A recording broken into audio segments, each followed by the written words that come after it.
Hey there guys, today we're moving on to part 2 of our matchup series and we're going to be looking at how to smash Akali as Yasuo. As always, if you like today's guide, make sure to give me a thumbs up, subscribe, and click that little bell button below so you know when my next video comes out.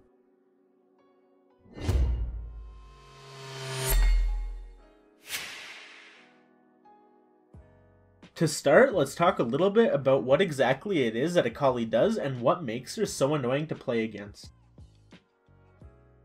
Akali's passive gets activated when she damages an enemy champion with any of her abilities.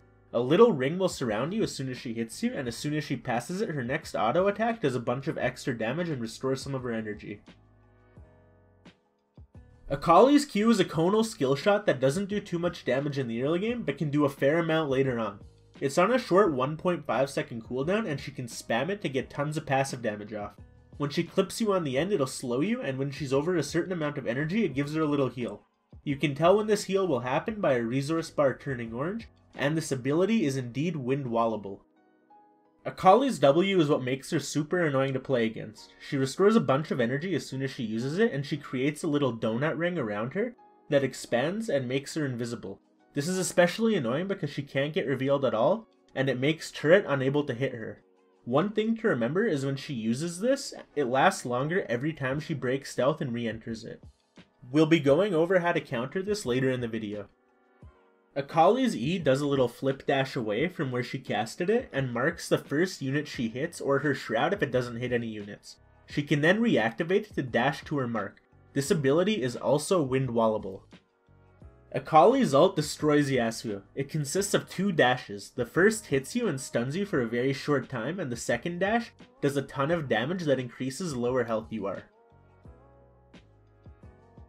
Akali is a champion that utterly destroys Yasuo if you get behind and have no defensive stats.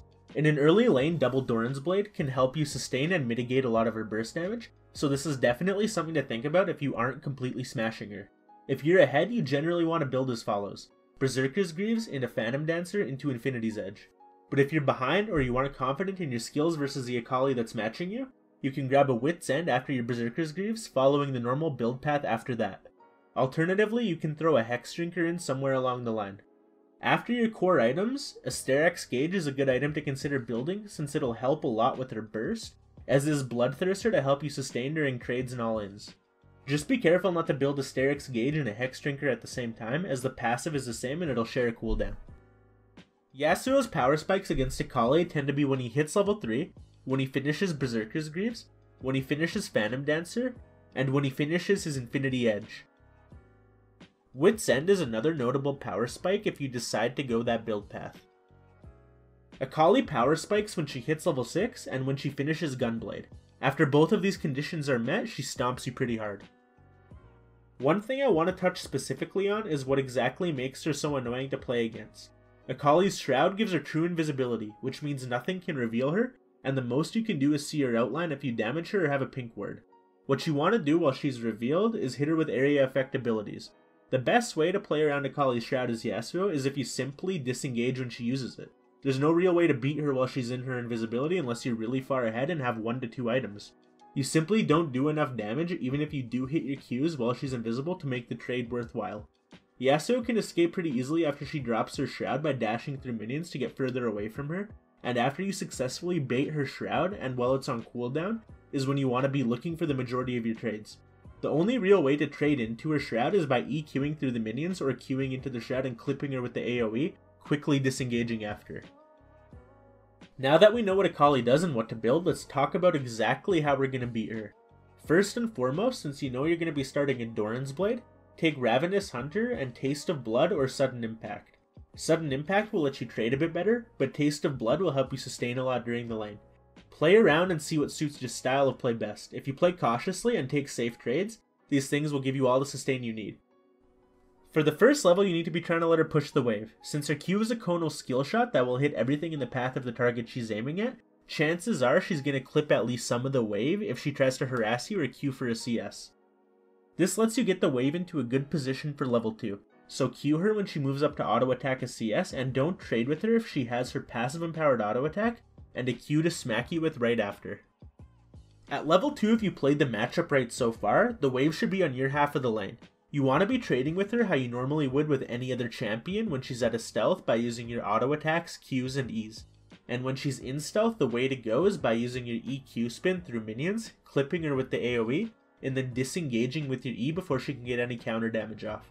You should be trading if she misses her Q or has any of her other abilities on cooldown.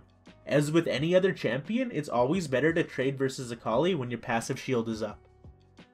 If you're trading with her well and want to minimize her sustain, play aggressively within the minion wave, harass her with Qs, Es, and auto attacks, and windwall her empowered Q to prevent her healing. Remember, you can tell if it'll heal her by looking at her resource bar under her health bar, and if it's orange, it'll heal her. After level 6, you need to be really careful. She completely melts you with her ultimate, and even an Akali that's behind can just absolutely shred you if she spaces her abilities right. You want to watch for her spamming her dashes to continuously stack her passive and auto-attacking you in between while she sits in her shroud. Assuming you're going about even and one side isn't completely stomping, as soon as she ults you or drops shroud, you should be trying to move your way out of the fight and reinitiating when it's safer to do so. Make sure to drop your wind wall during a trade and play around it, as it lasts for 3.75 seconds, so you can block a few of Akali's Qs if you're positioning right. Don't try to 1v1 her too much unless you absolutely have to or you know you can win the fight. Instead, focus on roaming and keeping a lot of vision control to prevent her roams.